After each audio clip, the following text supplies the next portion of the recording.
Welcome back. In order to save time, I'll use the same application we created before in the previous section. Open Firebase application. Ensure that you add this in the plugins at the level of the project. And in the module, we add these dependencies. One for real-time database, one for analytics, and one for the platform of Firebase. And the most important step here is to go to the project, ensure that google-services.json file is placed inside the app folder at the level of project. Go back to Android and we're ready to go. If we go to the console, this is our project. And if you don't like to use a previously created application, you can create a new application. Ensure that you add these dependencies and you add this file to the app folder after you created a new project on Firebase console.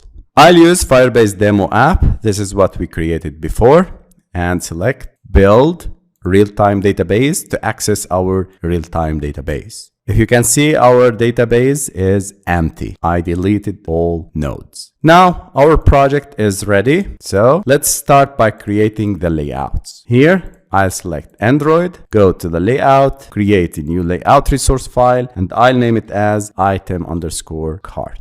By the way, we talked about card views, recycler views a lot in the previous videos. So in this video, I'll make some speed up of the codes and copy and paste codes in order to save time. I'll start with the card view, change this to card view, and I'll add the corner radius 10 dp.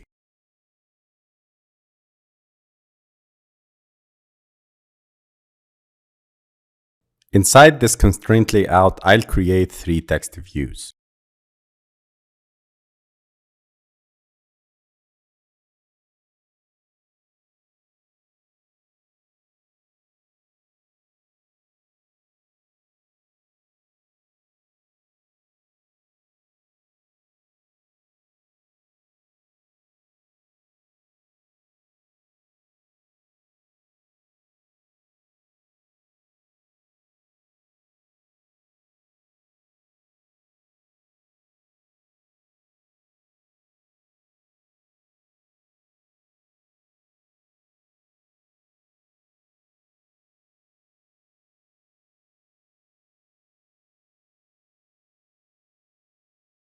And this is our layout.